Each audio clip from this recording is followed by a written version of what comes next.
The China and Africa podcast is brought to you in partnership with the Africa-China Reporting Project at Wits University in Johannesburg. The ACRP promotes balanced, considered reporting on Africa-China relations through innovative training programs held throughout the year. More information at africachinareporting.co.za.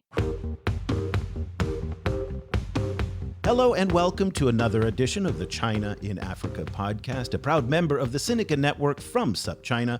I'm Eric Olander, and as always, I'm joined by Cobus van Staden, the senior China-Africa researcher at the South African Institute of International Affairs in Johannesburg, South Africa. A very good morning to you, Cobus. Good morning.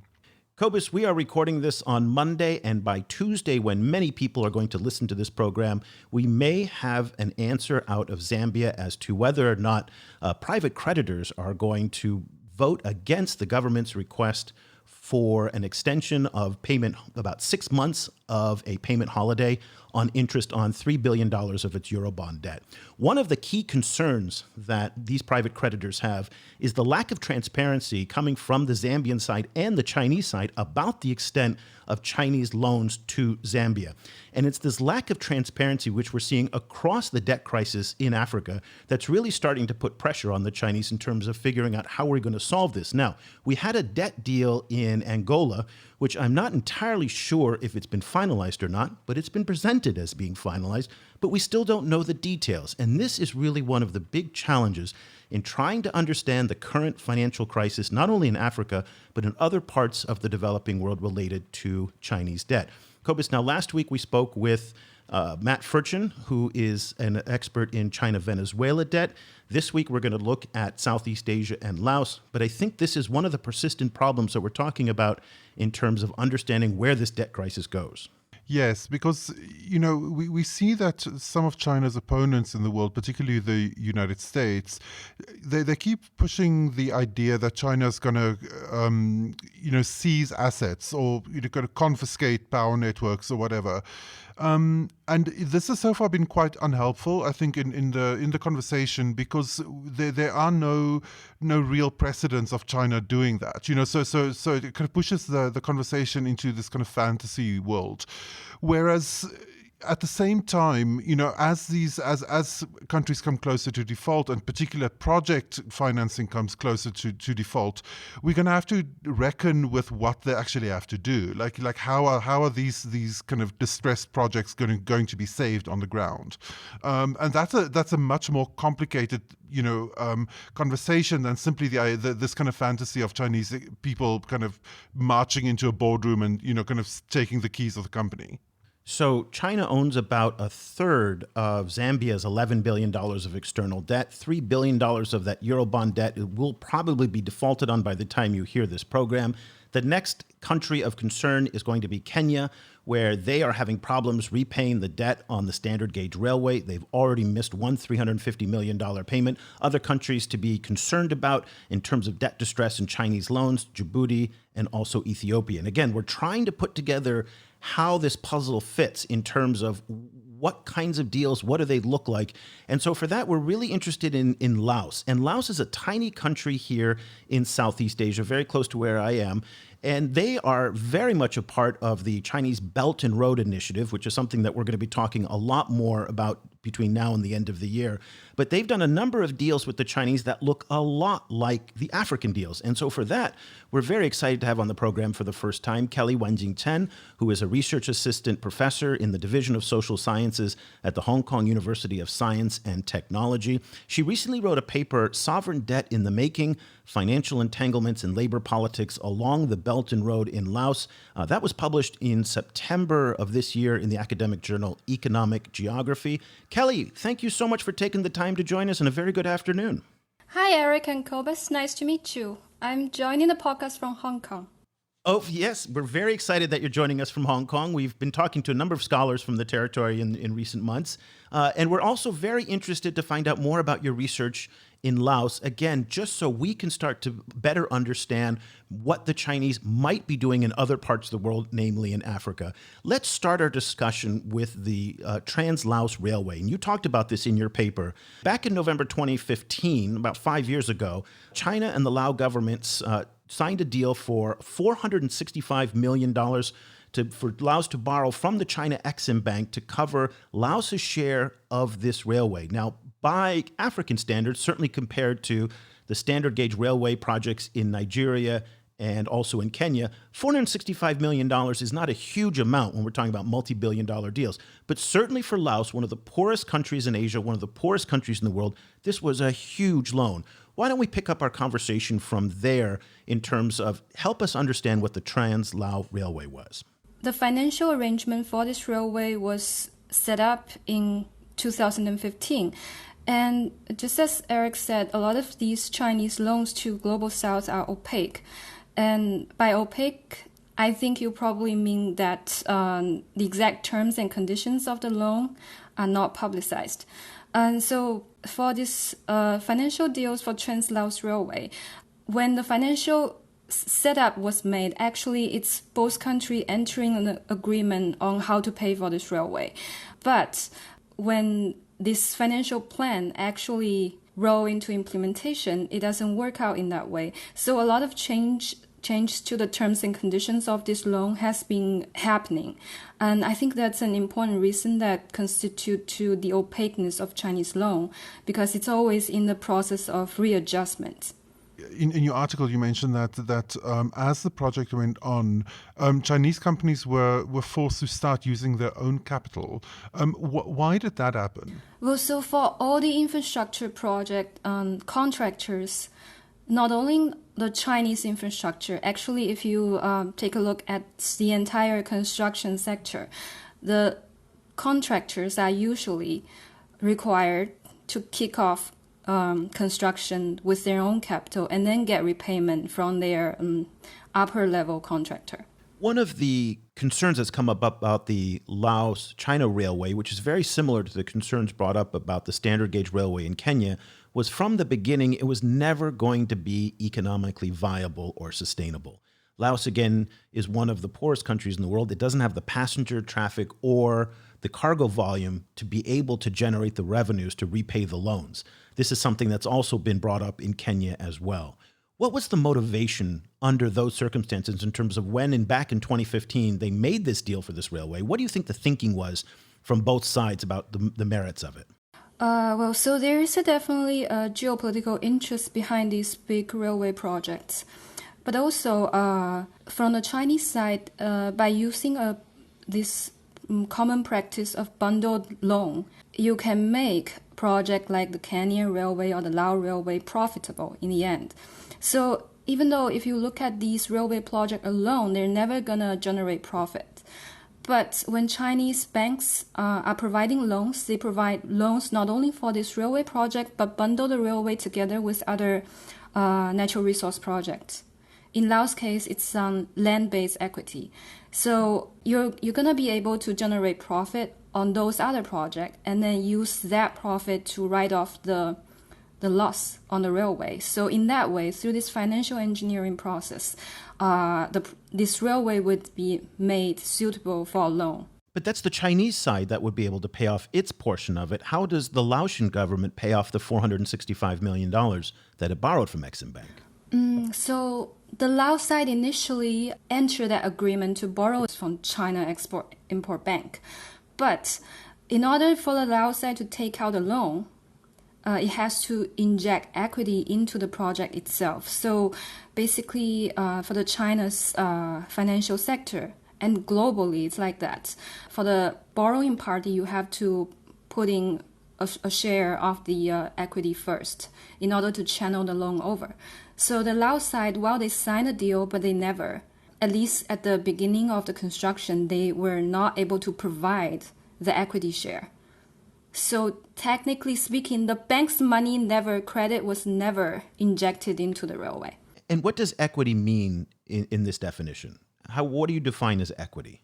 The Laos side own share on the railway, I think it's 30 to 40%, right?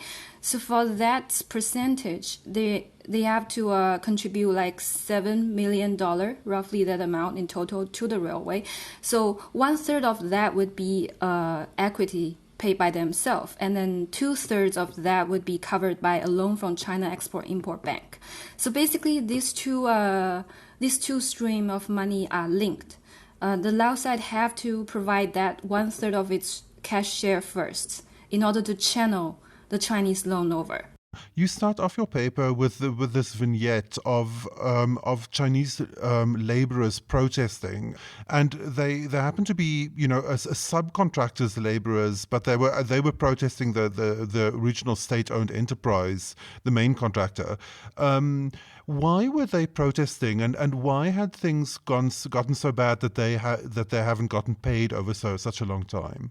If you have a mega infrastructure that has a financial setup, like the Trans-Laos Railway did in 2015, then with that financial setup, the project can start bidding. It can bid out its contract to other companies to actually source capital and labor into bringing that project into reality. But then, in the Trans-Laos Railway's case, because the financial practices set up in the agreement never actually materialized. That's why the project has a chronic financial difficulty. But at the same time, the Chinese government, Chinese state really are putting pressure on a state-owned enterprise on the railway to build the railway on time because of geopolitical interests.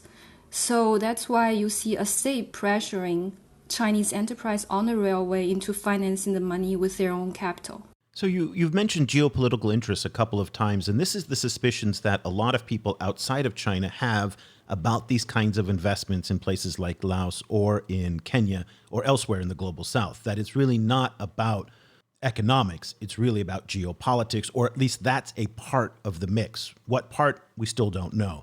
When these infrastructure projects run into problems, how does the geopolitical consideration weigh in terms of whether or not to forgive the debt, restructure the debt, what to do about the debt?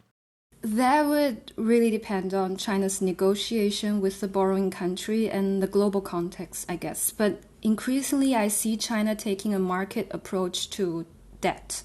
So I think for most of its low-interest loans, it's gonna opt towards debt restructuring instead of debt cancellation or debt relief. Following on that, in the paper you make the broader point that this case of the Lao Railway disproves some of the thinking, more established thinking about how debt works. I wonder if you could expand a little bit on that. I'm no debt expert, so that kind of input is super interesting for me. Okay, happy to. So basically, my work was about offer an alternative way to think about China's sovereign lending practices. So basically, I think the most established discourse around this topic is debt trap diplomacy, right? And then as Eric has already written about this issue, that like Deborah Brautigan and a couple other prominent scholars have already showed that and argued that there isn't concrete evidence that supporting contention that China is engaging in predatory lending with an explicit political motivation, right? So that was one way to debunk the debt trap diplomacy discourse. But in my work, I'm trying to use the Lao case to show that first, what's missing in the discourse is also a general lack of care or attention to what these financial practices means for the Chinese actor involved. And the second, I think the entire conversation around China's lending practices are very speculative and future-oriented. We always sort of take a high-profile moment of some bilateral financial arrangement was made or remade and use that to predict its implication, but never actually look in the intermachinery of sovereign debt making. We never look at the actual financial flows and how are each actors differently placed in its financial relation work to bring like credit over, grounding a credit into an actual project and make it into reality. So that's what I'm trying to look for. So I'm basically hoping that conversations around China's banking practices globally can switch from a debt trap diplomacy to instead asking what are these financial interdependencies between China and certain countries means for different actors. Well, that would switch if only the Chinese side was a little bit more transparent and clear about the deals. We don't know about the deals. So in the absence of that kind of knowledge, it allows for these debt trap rumors to circulate and to fester. At the same time, I think just to clarify one point that you made about the debt trap narrative is that it's not that there isn't political intention. A lot of people believe there is a political intention, and there is some, as you pointed out, there are geopolitical considerations. It's the asset seizure part of this that lends people to think that there might be something more than just a debt for economic purposes. And so the key part of the debt trap narrative that Deborah Braudegum and others have debunked is that there's been no seizures of any assets.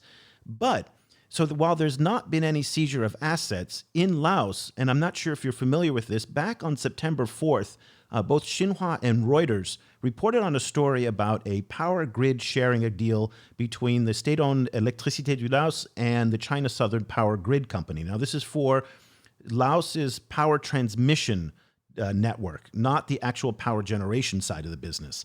And what it was, again, it ran into debt problems. So they created this new parastatal company, which is a kind of a third party that was owned by China, that will be managed in Laos, but all the equity is owned by the Chinese. So it's a debt for equity swap.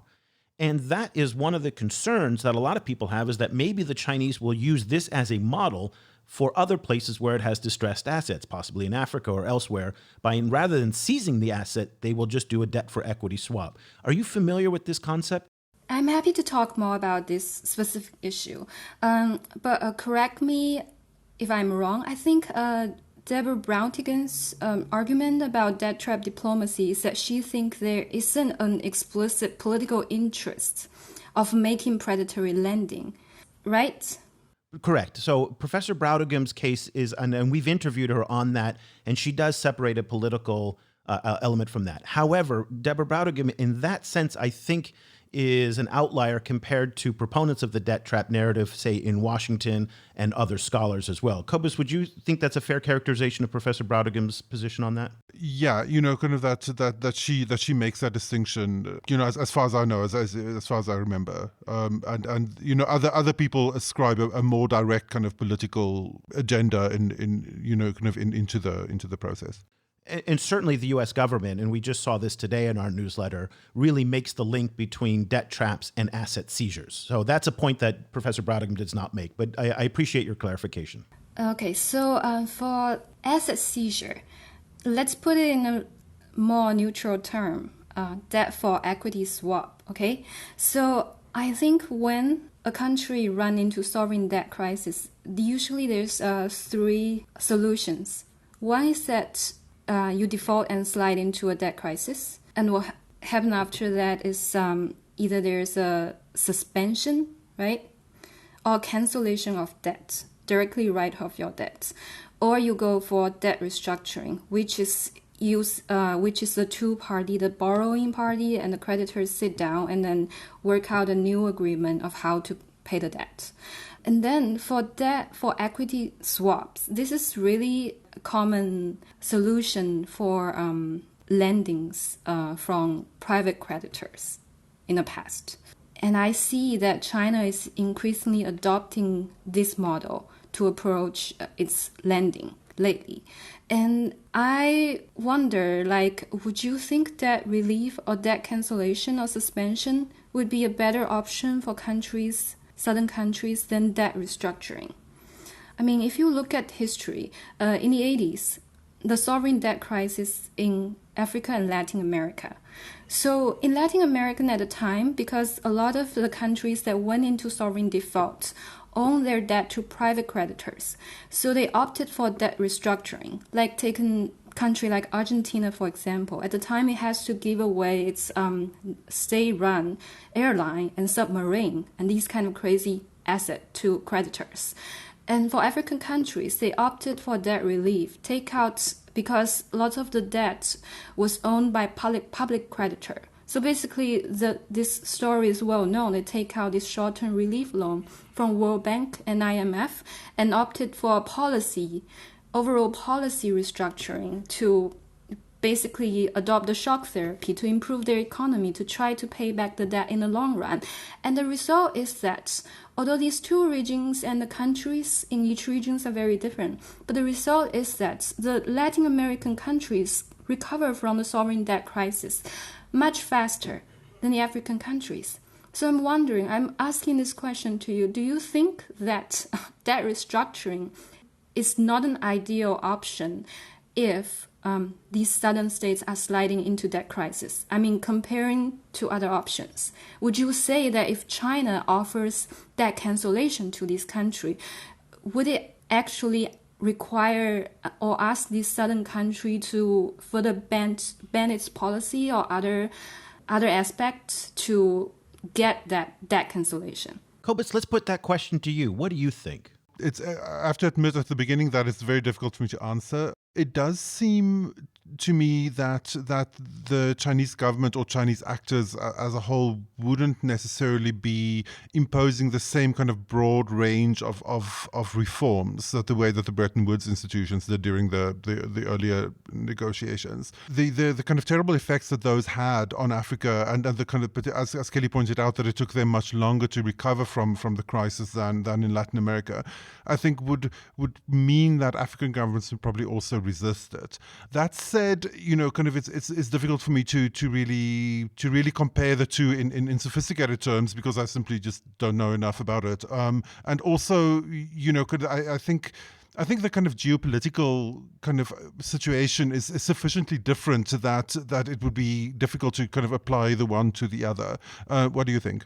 And the fact that there are so many private creditors also complicates things. But from the dispute and the discussion that we're seeing in Zambia today, and what people like David Malpass at the World Bank have been asking for, is for the Chinese to work in concert with other creditors. So, for example, they want the transparency, they want a unified deal across multiple countries, they want to be able to sit down with all the various parties. Now, to be fair, private creditors aren't doing that either. But in terms of whether it's better to restructure the debt, cancel the debt, do a debt for equity swap, all of that can be decided once we see the true extent of debt in a place like Zambia. But until we see that, we can't really make an informed decision about it.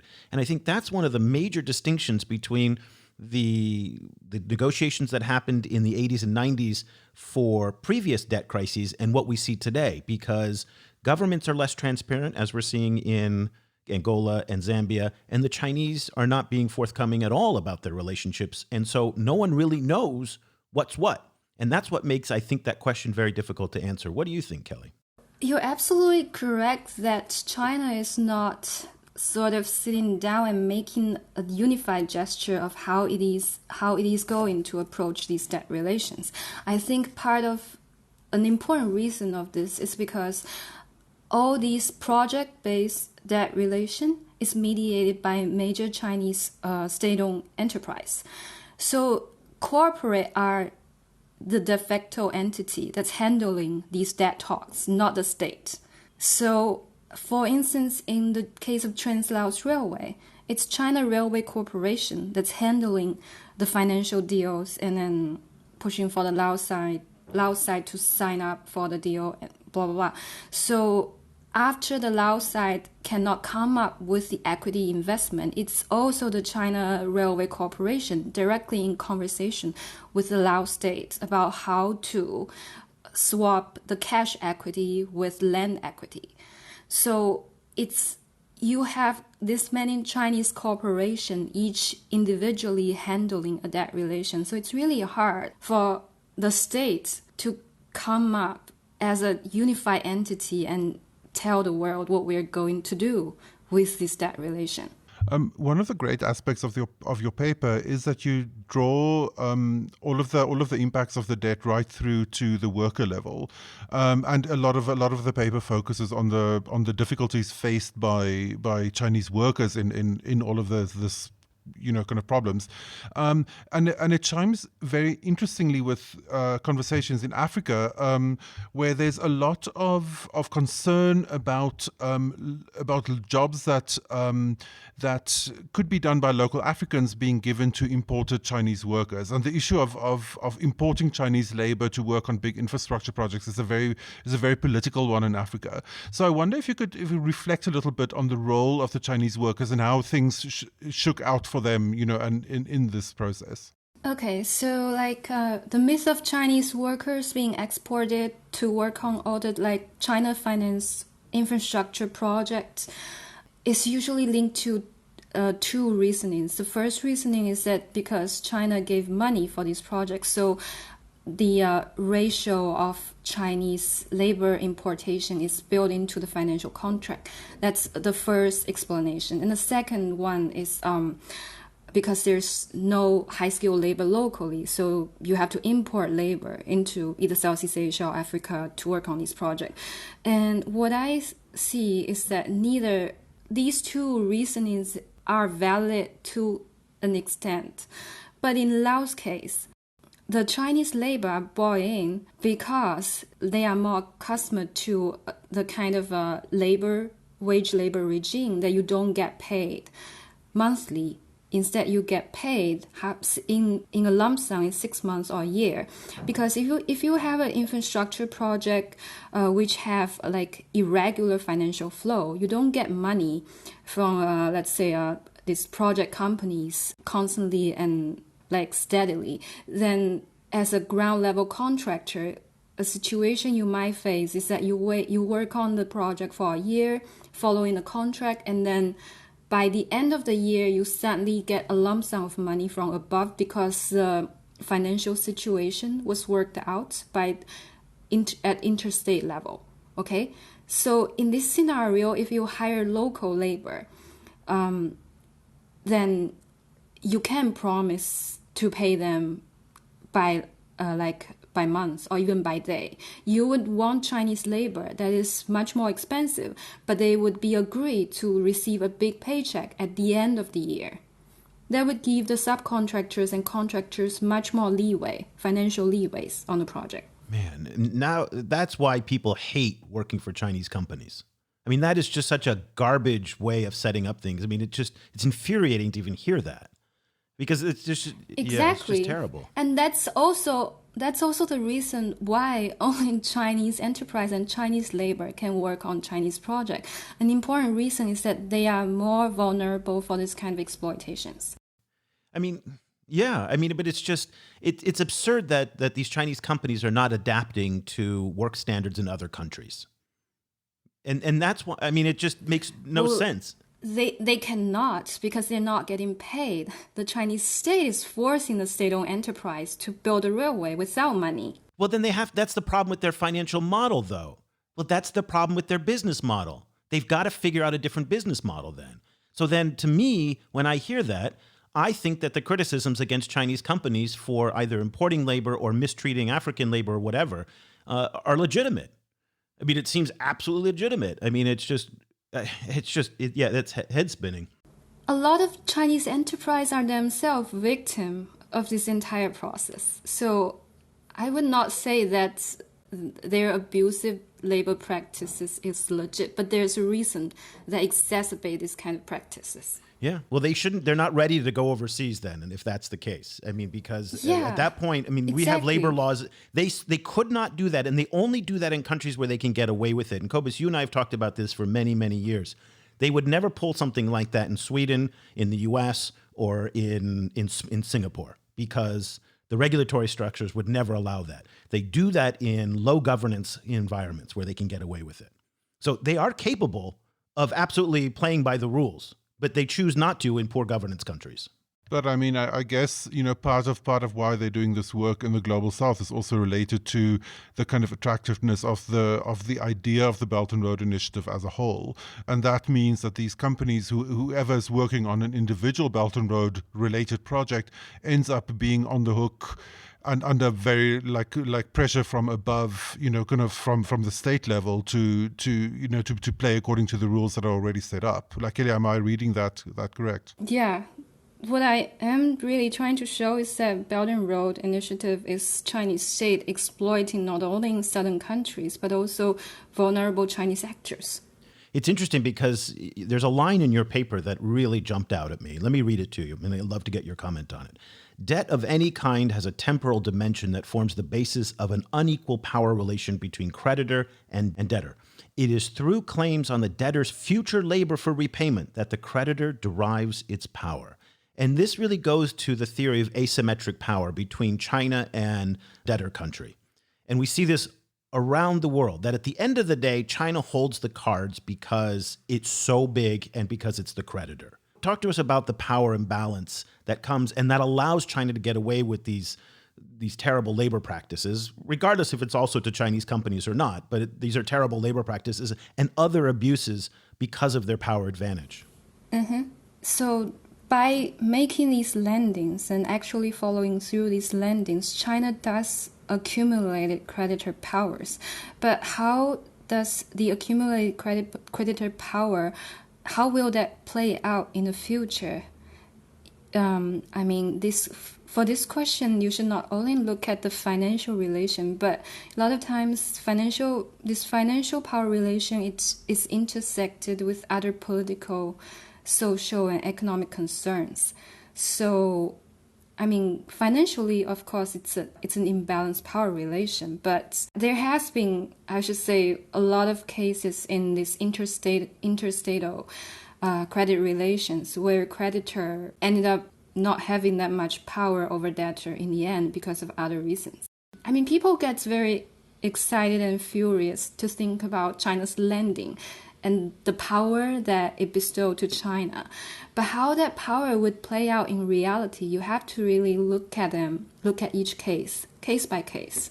But I guess that comes to the question, Cobus, and I'll put this to both you and Kelly, which is, geopolitics is the undercurrent of all of this. Because again, for a $14 trillion economy, $120, $130 billion of debt. In Africa, a $465 million loan for the Laos railway, it's insignificant. It's not that much. If they write that off their books, nobody will know. It will not have any meaningful impact. So let's go to the politics of it, Cobus.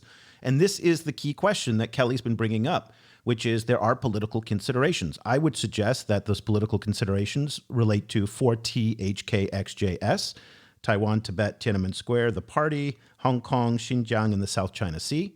If a debtor country violates one of those red lines, as has been the case in Australia today, the Chinese will exercise the power and their asymmetrical weight in the relationship. Yeah, I guess one doesn't become, a $14 trillion economy by writing off billion-dollar loans. It's there is clearly a power involved in the very issue of getting the money back. But beyond that, I think it just builds a form of kind of long-term relationship and a form of long-term leverage, which doesn't necessarily mean that any particular country will be pushed into any particular position, but that it just kind of creates this kind of security, kind of that China has something to fall back on. But you're avoiding the word that Robert O'Brien, who is the U.S. National Security Advisor, he kept saying this week. On Friday, he did an event with the Atlantic Council, and the word that he kept bringing up was dependence. Is this the dependence that Robert O'Brien is talking about, that countries who borrow too much from China become dependent on China because of the debts? I kind of want to stay away from that word, actually, not because it in academic circle, it hooks too much to a much longer kind of like theoretical tradition of dependency theory, I'd have to kind of think a lot more about like how the two kind of come together. For me, leverage makes sense, kind of as a word, because in a lot of cases these are uh, it's not like the country. It's not like kind of francophone African colonies were dependent on France, for example, in kind of in earlier decades for kind of supplying a whole bunch of public goods, right across the society. I think in the current case, these are frequently very big, very kind of flagship, but single projects, which then creates forms of leverage.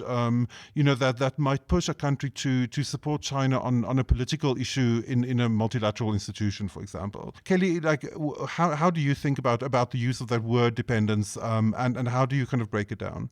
Well, I'm an economic geographer, so for me, these kind of lending practices undoubtedly deepen the financial dependencies between creditor and debtor country. For me, that was not a questionable part. I am concerned about how this kind of dependency will be utilized by, let's say, Chinese states, how it is going to leverage that in different circumstances. So I definitely agree with Eric that in situation, if these borrowing states cross the red line of Chinese states, like issues on Tibet and Xinjiang and Hong Kong, that would be China could be potentially using these debt relations in a more aggressive way. But aside from that, I think people need to pay attention to how this dependency in the long term sort of give China a kind of leverage and edge over a lot of negotiations in the economic and political realm. Like how it is using this kind of creditor power is really an important question to look for. Well, I guess that is the big question that we're all waiting to figure out. We don't know how that is going to play out. But when you look at your research in Laos, what do you think is the big takeaway that somebody sitting in Africa should follow on about China's relationship with Laos in terms of the infrastructure projects, the labor, the debt? What are some of the lessons that can be applied from Laos to elsewhere in the BRI and also in Africa?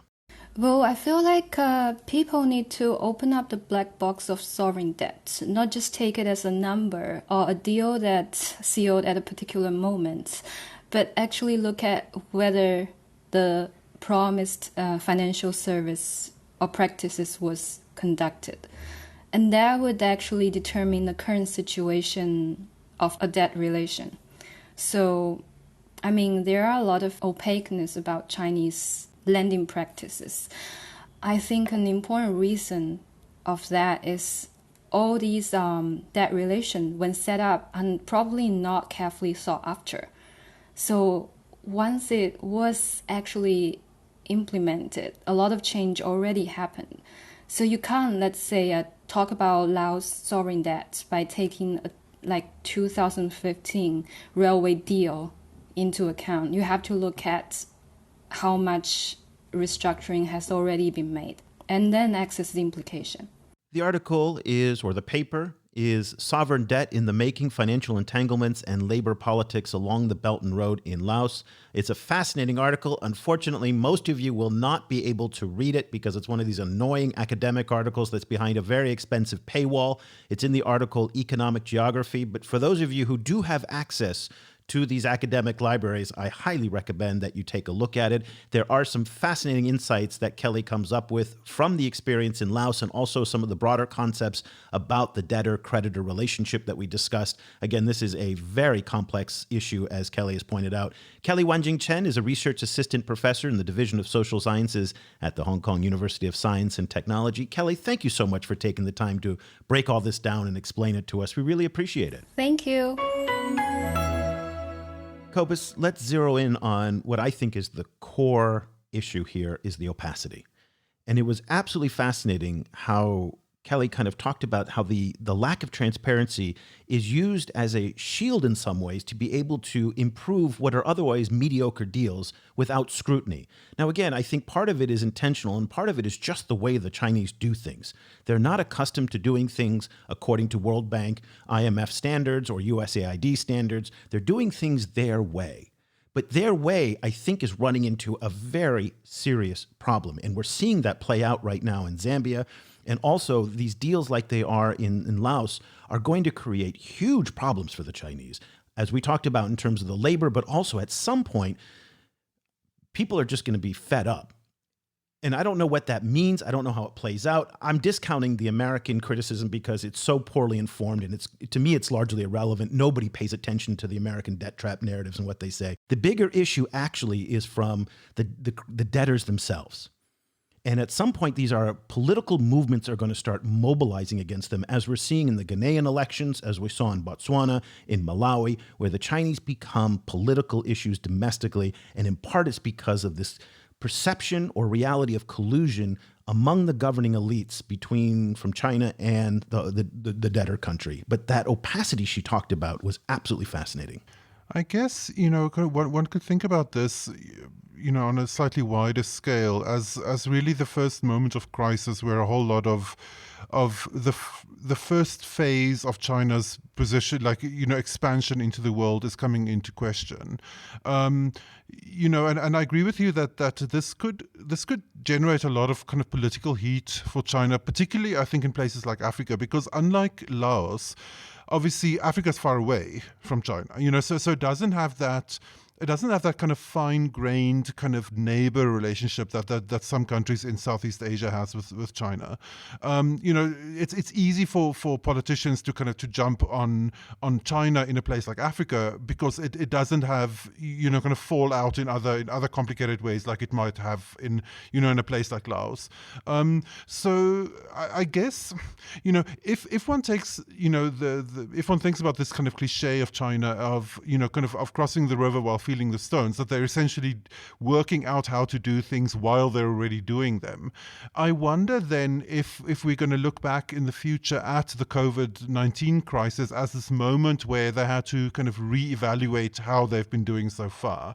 Whether this is going to force them to change their lending practices in some kind of way because they're running into so many possible defaults, and then with them so many kind of political problems in the process. Well, it seems like they're trying to have their cake and eat it too, in the sense that they're working with G20 countries on the debt service suspension initiative, but they're not working in concert with other G20 countries. So they're participating in a parallel track, and they think that's doing a lot. It's big progress for them. They never worked on a G20 multilateral debt deal like this, but the fact that they're not communicating with other G20 partners is creating some problems here. It's interesting because as we explore what they're doing in other parts of the world, there are clearly parallels to what's going on in Africa. So her repeated emphasis on geopolitical considerations, I think gives weight to some of the critics' concerns about what China's trying to do. Again, it's hard to identify what exactly those geopolitical considerations are because they vary depending on the country and they're highly ambiguous, and maybe they're not precise. And this is where I think some of the African critiques fall short. Whereas some of the African critiques are they're coming in to seize an asset or seize a mine. I don't think that's it.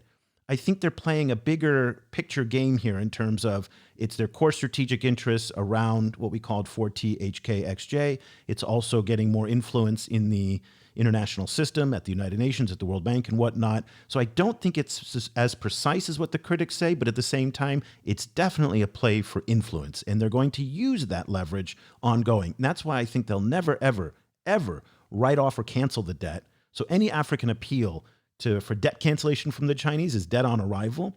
But at the end of the day, one has to consider the fact that geopolitics is definitely a part of this equation. Yeah, definitely. I mean, as you point out, from the Chinese side, the participation in the G20's debt service suspension initiative is a big step. This is the first, kind of an early moment where they actually had to reach and deal with it and work with these partners in a way that they're not accustomed to. I think what this also reveals is some of the kind of geopolitical problems that is kind of bedeviling everyone at the moment, and not just in this particular issue. In the sense that their core partners in the G20 are also Paris Club members, and so they're facing some of the kind of geopolitical tensions that's involved in China's relationship with Europe and with the United States, particularly across a whole broad range of issues.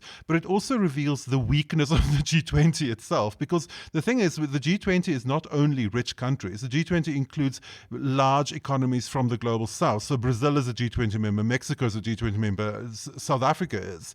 But you can see how those voices are silent in the G20 in any kind of way that we can see from the outside anyway. We're not seeing the fact that there are prominent global South countries are members of the G20 doesn't seem to be pushing the G20 into any kind of helpful position on debt relief beyond the DSSI.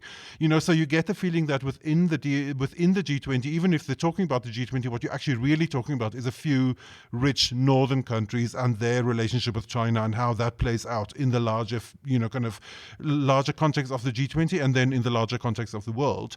And that I think just again, COVID reveals everything at the same time. And one of the things it's revealing at the moment, I think, is the weakness of the G20 as any kind of like space to solve any problems of this scale anyway. It's interesting you say that because the Nikkei Asian Review, a Japanese publication, in their coverage of last week's World Bank, IMF meetings and also the G20 meeting as well on debt relief, quoted an IMF official saying, and this is a quote, "This G20 meeting was a complete failure." And so again, it's very easy to pick on the Chinese for what their part and their role in the current debt crisis. And again, it's like hitting a piñata with your eyes open. But the G20 also bears a lot of responsibility. For those of you who are not familiar with the deal that was struck, they did an extension of the DSSI for 6 months. And that's about as bare bones and minimalist and mailing it in as you can get. That comes nowhere near close to what African stakeholders have been asking for in terms of liquidity relief, in terms of what Vera Songwe at the United Nations Economic Commission for Africa is talking about, bundling up all of the debt into this new financial instrument. We're talking about, meaningful debt relief and restructuring. They didn't do any of that. And I think they deserve as much criticism for that as what we've been directing towards the Chinese for their opacity. So there is a lot of blame to go around here. But to me, it was a, for lack of a better word, a completely half-ass effort on the part of the G20 last week. Yeah, I mean, I think it reveals also as how little political the will there is to do anything, to pull together in any particular direction, not only on African debt, and then specifically how little political will there is in the global north to deal with African debt at all. So that it's very revealing. It's kind of dismayingly revealing of where we are. To be fair, it's not just Africa that the DSSI is dealing with. So this is also about South America, South Asia, and other parts of the global South. So lots of contentious issues out there. This is a very, very complicated issue. We try and break these things down every single day in our email newsletter. And we talk about debt. We talk about debt restructuring. We talk about opacity. So if this is a topic that you're interested in, we would love for you to join our growing community of readers. Go to ChinaAfricaProject.com/subscribe. It's just $3 for 3 months to try it out. If you like it, it's only $15 a month after that, or $7 a month if you are a student or a teacher. But again, we would love to have you join our community of readers. And also, if you have any questions, feel free to reach out to Cobus and I. You can reach me at Eric, ERIC, at ChinaAfricaProject.com, or you can find Cobus at COBUS at ChinaAfricaProject.com. We love hearing from our listeners and our readers and getting into some great discussions with you about some of these very contentious, complicated, yet fascinating issues in the China-Africa relationship, as it's something that's changing very, very quickly right now. So that'll do it for this edition of the show. Cobus and I will be back again next week with another program. Until then, thank you so much for listening. The discussion continues online. Head over to facebook.com/ChinaAfricaProject to share your thoughts on today's show. The guys are also on Twitter, where you can find Cobus at Stadinsky or Eric at E. Olander. And be sure to sign up for the weekly China and Africa email newsletter by going to www.ChinaAfricaProject.com.